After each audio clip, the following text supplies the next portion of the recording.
Good evening everybody, this is Jitendra Prajapat and आज मैं उस इशू के बारे में बात करना चाहता हूँ जो कि मतलब सालों से चल रहा है यार।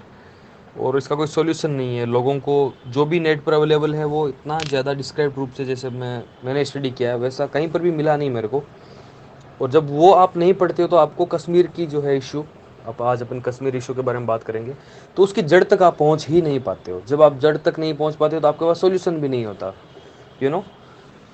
तो आज अपन शुरुआत करते हैं कश्मीर इशू, कश्मीर मुद्दा। तो बात है 1948, जब भारत पाकिस्तान का बंटवारा हुआ था सीमा, संसाधन और पानी का, जो कि 1960 में हुआ था लास्ट में, फिर जाकर इंडस वाटर ट्रीटी के तहत। तो ये सब हुआ था। तो फिर उस वक्त कश्मीर ने क्या कहा था कि मैं तो अलग रहने वाला हूँ, मैं तो ना पाकिस्तान के साथ जाऊँगा ना ही हिंदुस्तान के साथ जाऊँगा। अच्छी बात है। तो उसने अलग किया। और सबसे बड़ी गलती जो उसने की थी कि वो वहाँ पर उन्होंने एक इंडिया के लिए जो क्या कहते हैं कि जो ट्रेड व्रेड होता है वो सब बंद कर दिया और आइसोलेट किसी की सिचुएशन में आ गया। और उसने पाकिस्तान से अपना ट्रेड शुरू कर लिया था, अपने कतई गले लगाने वाला भाई बना लिया था उसको। और फाइनली पाकिस्तान ने उसको धोखा दिया। पर उसके बाद भी जब वहाँ के लोगों को आज़ादी मिल गई, पाकिस्तान से मरना चाह रहे थे, मर रहे थे, ये सब हो रहा था, फिर भी आज तक वो लड़ते क्यों हैं? इसका कोई कॉन्सेप्ट मेरे को, अगर बेसिकली अपन समझें, कहीं पर भी नेट पे चले जाओ, यूट्यूब पे चले जाओ, तो वहाँ पर लगता नहीं है कि यार क्यों कर रहे हैं वो सब। तो इसके लिए लॉन्ग डीप रिसर्च की, तो पता चला कि जब 1846 में कश्मीर जब बना, कश्मीर कैसे बना कि जो ये लद्दाख और कश्मीर वाला जो एरिया था, सॉरी लद्दाख और जम्मू जो वाला जो एरिया था, वो ऑलरेडी जो महाराजा वहाँ के थे गुलाब सिंह, उनके पास में था। और ऊपर जो कश्मीर वाला एरिया, वहाँ पर ब्रिटिश रूल था। तो ब्रिटिशर्स को वहाँ पर आने जाने में प्रॉब्लम रहती थी, इतना ज़्यादा रेवेन्यू भी नहीं था कि वो वहाँ पर ध्यान दे। तो उन्होंने क्या किया कि लिटरली इस चीज़ को, उस एरिया को, कश्मीर को बेच दिया जम्मू एंड कश्मीर के महाराजा गुलाब सिंह को। तो यहाँ पर समझने वाली बात है कि अमृतसर की ट्रीटी हुई थी इन दोनों के बीच में, ईआईसी और वहाँ के महाराजा गुलाब सिंह के बीच में, और उन्होंने उसको बेच दिया। तो एक तरीके से अगर अपन देखें तो जम्मू और जो कश्मीर है वो एक खुद का आज़ाद भाग है, जैसे कि अपनी रियासतें थी। तो जम्मू और कश्मीर आज़ाद भाग है, यहाँ पर कॉन्सेप्ट समझ में आता है। फिर क्या हुआ कि वहाँ पर जो जम्मू कश्मीर में लोग थे वो मुस्लिम लोग ज़्यादा थे, और जो जम्मू है, कश्मीर में मुस्लिम ज़्यादा थे, और जम्मू जो है वो मंदिरों की नगरी है, इसका मतलब वहाँ डेफिनेटली हिंदू ज़्यादा होंगे, और वहाँ का राजा भी हिंदू था। तो धीरे धीरे धीरे धीरे लोगों के अंदर एक हेट्रेट भरती गई।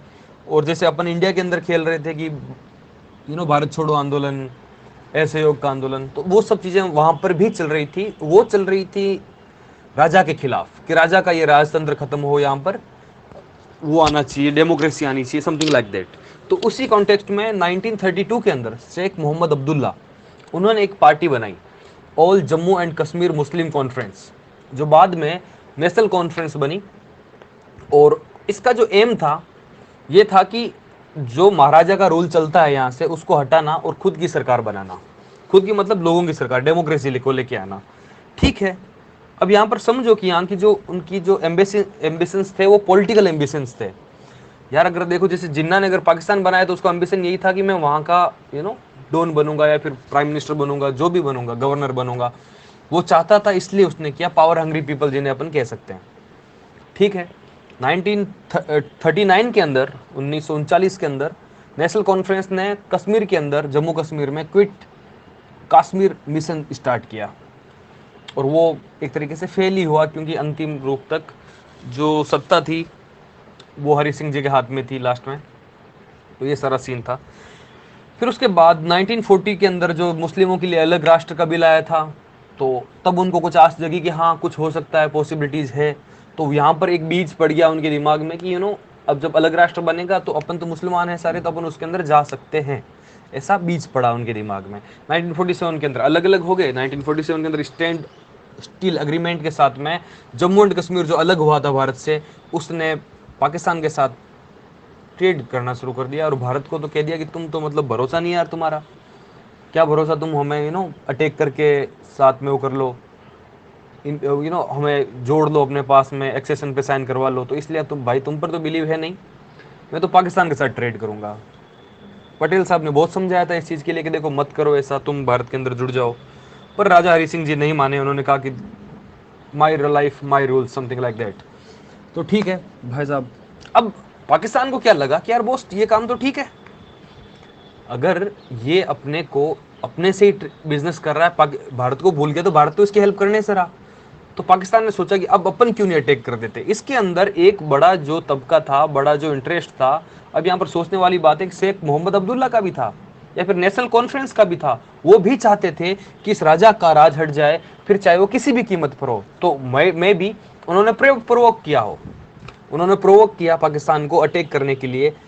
हरि सिंह जी का फोन आता है जवाहरलाल नेहरू के पास कि सर जी हमें बचा लीजिए। वो बोलते हैं कि हम क्यों बचाएं आपको। पटेल के पास फोन जाता है कि सर आप हमें बचा लीजिए। वो बोलते हैं हम नहीं बचाएंगे आपको, क्योंकि आप तो हमारे साथ कोई ट्रेड रिलेशनशिप या कोई रिलेशनशिप ही नहीं है आपको, तो हम कैसे बचा सकते हैं आपको।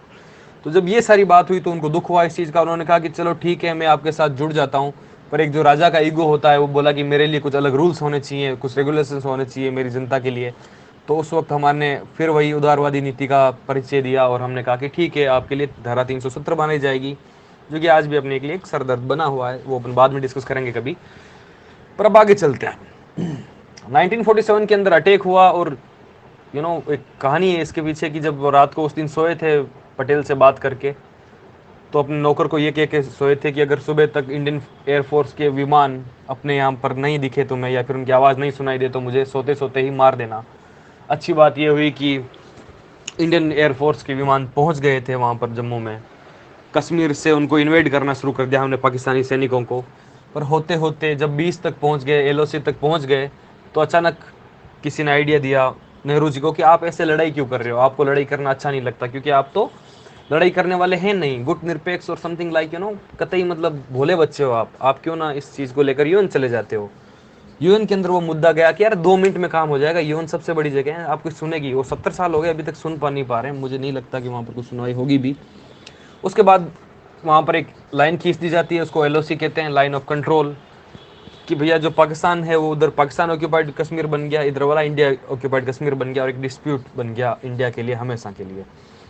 फिर एक सीज फायर का कॉन्सेप्ट आता है 1949 के, कि अब एक दूसरे के बाद कोई गोली वोली नहीं मारेगा, कुछ भी नहीं करेंगे, और पाकिस्तान को पूरा कश्मीर छोड़ देना चाहिए, पर उन्होंने छोड़ा नहीं। 1950 के अंदर अपना संविधान लागू होता है, ये सारा कॉन्सेप्ट होता है। तो अपन सबसे पहले 1957 में अपने गृह मंत्री कहते हैं कि कश्मीर जो है, पूरा कश्मीर, वो भारत का एक अभिन्न अंग है।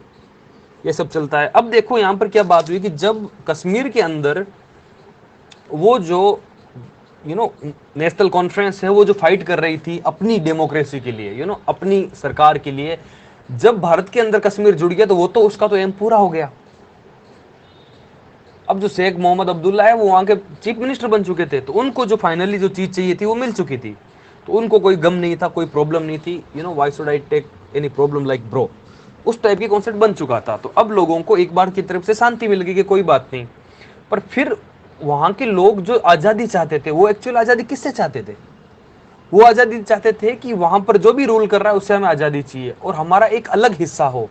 जो जम्मू कश्मीर था उसको अलग, क्योंकि वो नींव तब से पड़ी थी 1848 के अंदर, कि भैया हम तो है ही अलग, भारत का ना भारत का हिस्सा है ना पाकिस्तान का हिस्सा। तो उस चीज को वापस प्रोवोक करके ये जो मिलिटेंट्स लोग हैं, जो ये हुर्रियत के नेता लोग हैं, ये बच्चों को प्रोवोक करते हैं कि देखो तुम्हारा इतिहास क्या था, तुम तो हमेशा से अलग थे, अब तो तुमको इंडिया ने डरा के तुम्हारे को अंदर कर लिया, इसको तुम्हें छोड़ देना चाहिए, समथिंग लाइक दैट। तो इस टाइप की सीन चले और ये चल ही रहा है लगातार। इसके लिए अपना 1963 के अंदर आर्टिकल 356 357 के उसके अंदर लेजिस्लेशन पावर का उसको देखकर सारा कुछ किया गया। भारतीय सेना थी, उनको उसके द्वारा वहाँ पर लोगों को दमन किया गया और वहाँ पर एक मिलिट्री रूल लगाया गया। 65 के अंदर इंडो पाकिस्तान वॉर हुआ था, तो उसके अंदर पाकिस्तान का अलगाववादियों को समर्थन था, पाकिस्तान में सेना की तैनाती की गई और बहुत सारा भारत अपन जीत गए थे। अपन ने अपनी उदारवादी नीति के तहत जो एरिया अपन ने एक्वायर कर लिया था वो भी वापस दे दिया। ये अपन ने बहुत गलत किया, पर ठीक है, इट्स ओके। 1971 में फिर अपन ने पाकिस्तान को हराया। फिर 72 के अंदर शिमला समझौता हुआ, सीज फायर पर एग्रीमेंट हुआ कि आज के एक दूसरे को गोली नहीं मारेंगे। फिर भी आजकल जब भी मूड हो जाता है फटाके वटाके छोड़ने का तो वो एक दूसरे पर छोड़ ही देते हैं, ये बात नहीं मानते। जो कारगिल का युद्ध हुआ 1999 में, वो भी अपन जीते हैं। और 2007 के अंदर एमनेस्टी जो इंटरनेशनल है उसने एक अपनी रिपोर्ट जारी की कि जो जम्मू एंड कश्मीर के लोग हैं वहाँ पर उनके जो ह्यूमन राइट्स है उनका उल्लंघन हो रहा है। यार ये तो मतलब कतई सरदर्द वाली बात होगी। तो पाकिस्तान ने वही राग अलापना शुरू कर दिया कि वहाँ पर तो उल्लंघन हो रहा है, उल्लंघन हो रहा है, और इसको यूएन को वहाँ पर है ना वो कर देना चाहिए, क्या कहते हैं उसको यार, अरे रेफरेंडम करा लेना चाहिए। अब सोचने वाली बात है कि धारा जो 370 है उसके अंदर एक क्लोज है कि अगर कोई कश्मीरी पाकिस्तानी से शादी करता है तो वो पाकिस्तानी कश्मीरी बन जाता है। समझने वाली बात समझना है इसके अंदर कि अगर कोई कश्मीरी पाकिस्तानी से शादी करता है तो वो पाकिस्तानी कश्मीरी बन जाता है। वहीं अगर कोई कश्मीरी इंडियन से शादी करता है तो वो जो कश्मीरी है वो इंडियन बन जाता है। तो अब ये थोड़ा बड़े प्रोस्पेक्टिव में लेके देखो कि वहाँ के मोस्ट ऑफ लोग मुस्लिम है, और वो जब शादी करते हैं तो मोस्ट ऑफ द लोग या तो आपस में कर लेते होंगे या फिर पाकिस्तान से करते होंगे। जो पाकिस्तान से जिससे शादी करते होंगे तो वो आकर बस जाते होंगे कश्मीर में, कश्मीर की उनको नागरिकता मिल जाती होगी। और अब अगर अपन रेफरेंडम कराएं 70 साल बाद, तो यार कुछ भी कह लो, अगर मैं दुनिया के किसी भी कोने में रहूं पर मेरा दिल धड़केगा भारत के लिए। तो अगर रेफरेंडम कराया जाए तो ये तो बिल्कुल गलत बात हो गई ना यार। मतलब अब तुमने पाकिस्तानी वहां पर लाके खड़े कर दिए, फिर बोल रहे हो कि बताओ तुम पाकिस्तान में जाना चाहते हो कि इंडिया में, ये तो फिर गलत हो गया। तो अपन उस चीज़ को मान नहीं रहे हैं, तो फिर भारत सरकार को कहते हैं कि तुम अड़ियल रवैया जो है वो भी अपना रहे हो। अभी रिसेंट में जो बात हुई 2016 के अंदर 8 जुलाई 2016 को बुरहान वानी को ठोक दिया गया। कहते हैं कि वो सरेंडर करना चाहता था पर उसको मार दिया गया। हमारे यहाँ पर भी राजस्थान में भी जब आनंदपाल को ये कहा जाता है कि वो सरेंडर करना चाहता था फिर भी उसको मार दिया। यार मार ही देना चाहिए ना वो बंदा। तुम क्या चाहते हो कि वो फिर जेल से निकले, फिर किसी के लिए उम्मीद बने कि यार बुरहान जैसा बनना है? नहीं तो फिर उसके दिमाग में अगर कोई दूसरा उसको फॉलो भी करेगा उसके डर रहेगा कि यार बुरहान मारा गया, मैं भी मारा जा सकता हूँ। ये सारा सीन हुआ। उस वक्त कर्फ्यू भी लगा था वहाँ पर लंबे टाइम के लिए। पैलेट गन जो है उनका यूज़ लिया गया, तो उनके लिए भी बहुत बड़ा मुद्दा बना था कि पैलेट गन्स नहीं होनी चाहिए, उनको रिप्लेस किया गया पावा गन से। 78 डेथ उस वक्त थी, पर अभी लगभग करके कह सकते हैं कि 200 लगभग डेथ हो चुकी है। जो मुजाहिद हैं, जो कश्मीरी युवक हैं पाकिस्तान में, वो लगातार उसके बाद से पत्थरबाजी का जो सीन है चल रहा है। सीधी सी बात है, अब आप समझ पा रहे होंगे कि उनको किस तरीके से बरगलाया जाता है। ये भारत से आज़ादी नहीं चाहते, या फिर भारत या फिर पाकिस्तान से आज़ादी नहीं चाहते। वो एक तरीके की उनकी सोच जो है, डीप सोच, वो वहाँ से प्रोवोक किया जाता है और फिर उनकी सोच बदल दी जाती है कि तुम्हारा जो सबसे बड़ा दुश्मन है वो भारत है, इस टाइप में। उसका अपन ने बदला भी लिया। जो ये सारा कुछ हो रहा है उसके अंदर, उरी का हमला हुआ इसी की चीज़ के चलते, इसका बदला भी बताया गया बुरहान वानी की मौत को। जो कि उसके अंदर अपने को 2-4 चीज़ें थी, वॉर कर सकते थे, ओपन ने नहीं किया। डिप्लोमेसी के तरह आइसोलेशन किया जा सकता था। वो भी लास्ट टाइम ब्रिक्स में गए थे तब भी अपन ने पाकिस्तान को पूरी तरीके से आइसोलेट करने की कोशिश की। हक्कानी ग्रुप्स, अलकायदा का नाम लिया जो कि पाकिस्तान के ग्रुप्स हैं। तो इस तरीके से अपन उस पर काम कर रहे हैं। इंडियन वाटर ट्रीटी और मोस्ट फेवर्ड नेशन, इस पर भी काम चल रहा है। और मुझे नहीं लगता कि इनसे कोई बड़ा फर्क पड़ेगा, क्योंकि अपने रिलेशनशिप चाइना के साथ भी हैं। तो अगर इंडियन वाटर ट्रीटी को अपन अगर रिवाइज करेंगे तो पाकिस्तान भी, चाइना भी अपने लिए कुछ करेगा, क्योंकि उसे अपना सीपेक चलाना है वहाँ पर। उसके बाद अपन ने जो सबसे बड़ा काम किया वो सर्जिकल स्ट्राइक की। 50 लोगों को, 50 आतंकवादियों को मार दिया वहाँ पर। और अपने जो 150 सैनिक थे वो जो वहाँ पर जाके मजे करके आए, पटाखे वटाखे छोड़ के आए। ये अच्छा लगा मुझे। उसके बाद जो था नोटबंदी हुई। नोटबंदी में यही कहा गया कि जो टेरर फंडिंग हो रही है जम्मू एंड कश्मीर में, उसको बहुत बड़ा धक्का लगेगा। सही चीज़ थी, वो सच्चाई थी कि ऐसा होना चाहिए। मैं बहुत सारे टॉपिक्स को कोरिलेट करके चल रहा हूँ, तो आप बेटर समझ पाओगे कि क्यों आजकल हो रहा है या फिर क्या इम्पैक्ट पड़ा। क्योंकि बहुत लोग बोलते हैं कि नोटबंदी फेल हो गई साहब, टेरर फंडिंग के मामले में तो कुछ हुआ ही नहीं। तो यहाँ पर आंसर है मेरे पास कि नहीं, ऐसा भी नहीं है कि फेल हो गई। माइट भी कुछ और कहा हो या फिर उसके अंदर टाइम लग गया है, फिर दूसरे जरिए से हुआ हो। तो ये चीज़ है कि नोटबंदी जब हुई तो नोटबंदी के साथ ही कुछ चीज़ें ऐसी थी जो वहाँ पर प्रॉब्लम आई। जैसे पाकिस्तान के अंदर फैक्ट्रियाँ लगी हुई थी, वहाँ पर नकली नोट बनते थे। तो वो जो नोट बने हुए थे, वो जो जितने भी करोड़ के होंगे, वो वहाँ पर स्क्रैप हो गए, वो ख़राब हो गए, वो कूड़ा बन गए। तो उनका कोई उपयोग नहीं आया। तो जब उपयोग नहीं आया तो यहाँ के लोगों के पास भी पैसा कम पड़ने लगा। पैसा कम पड़ने लगा तो कोई भी मिलिटेंसी है या फिर कुछ भी है तो यार पैसों से चलती है। तो रंग दे बसंती का डायलॉग है कि कोई भी संगठन चलाने के लिए धन की आवश्यकता होती है। सही बात है, कोई भी संगठन चलाने के लिए धन की आवश्यकता होती है। तो आजकल आप देख सकते हो, पैटर्न देख सकते हो कि पिछले जनवरी से लगभग अभी तक अपन ने 150 आतंकवादियों को, जो कि बड़े बड़े कमांडर थे, उन लोगों को अपन ने मार दिया। क्यों मार पाए? अब सोचो कि अगर एक कोई बंदा मुखबरी कर रहा है तभी हम उनको पकड़ पाते हैं बेसिकली। और मुखबरी कोई क्यों करता है? क्योंकि उसको कुछ फायदा हो रहा होगा। अपन समझे फाइनेंशियल फायदा हो रहा होगा। फाइनेंशियल फायदा क्यों हो रहा होगा? पहले क्यों नहीं करता होगा? क्योंकि पहले उसको पैसे मिल जाते होंगे दूसरों से। अब क्यों नहीं मिल रहे? क्योंकि नोटबंदी हुई थी तो सारा पैसा खराब हो गया था। तो हो सकता है कि वो किसी एक ऐसे इकोनॉमिकल स्लोप के दौर से गुजर रहे हो, तो इसलिए फिर वो उनको मजबूरी में एक दूसरे को अपनी लाइफ चलाने के लिए, अपनी मेंटेन करने के लिए एक दूसरे की मुखबरी करनी पड़े, और उसके अंदर वो मारे जा रहे हैं। तो एक तरीके से जम्मू कश्मीर का सफाया हो रहा है। उसके बाद एक बहुत बड़ा कॉन्सेप्ट कि एनआईए ने अभी टेरर फंडिंग से रिलेटेड बहुत सारे लोगों को, जो हुर्रियत के नेता भी थे, इनको गिरफ्तार किया है।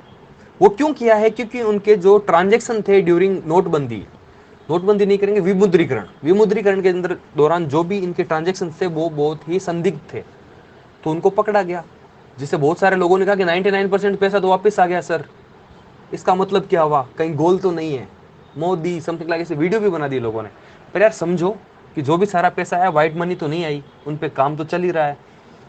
अपना जो फाइनेंस मिनिस्ट्री है वो बता रही है। और सबसे बड़ी बात, एक आईएएस बनने के लिए दोस्तों एक चीज़ ध्यान रखना कि हमें सरकार के उन सभी नियमों के बारे में, सभी नीतियों के बारे में एक पॉजिटिव राय तो हमेशा रखनी चाहिए। नेगेटिव राय है कोई बात नहीं, हो सकता है आपके विचार हों, परंतु जब भी कोई डिस्कशन करें तो एक पॉजिटिव राय जरूर रखें, एक स्ट्रॉन्ग पॉजिटिव राय जरूर रखें कि यहाँ पर फायदा क्या हुआ है। ये इसलिए भी क्योंकि एक जो बंदा जिसने ये पॉलिसी बनाई होगी, ये प्लान बनाया होगा, वो कहीं ना कहीं एक आईएएस ही होगा। राजस्थान के अंदर कॉन्टेक्स्ट में समझे तो वो आरएस ही होगा जिसने काम किया। तो ये आप अपने ही कलीग, जो आपका बनने वाला कलीग है, उस पर शक नहीं कर सकते। अपने सीनियर्स पे भी बिलीव करना होता है तुम्हें। सरकार जो होती है वो कोई मंत्री डिसीजन नहीं लेता, उसके पास जो ब्यूरोक्रेट्स होते हैं, जो आप खुद बनने वाले हो, वो डिसीजंस लेते हैं, वो रिपोर्ट ला के देते हैं, वो उनको डाटा देते हैं, तो उसके हिसाब से वो डिसीजन लिया जाता है। I think this is good enough आज के लिए। कश्मीर इश्यू से रिलेटेड कोई भी क्वेरी हो, कोई भी क्वेश्चन हो, हाँ एक सेकंड, इसके सॉल्यूशंस क्या हो सकते हैं? सॉल्यूशन यही हो सकते हैं कि उनको प्रॉस्पेरिटी की तरफ ले जाया जाए।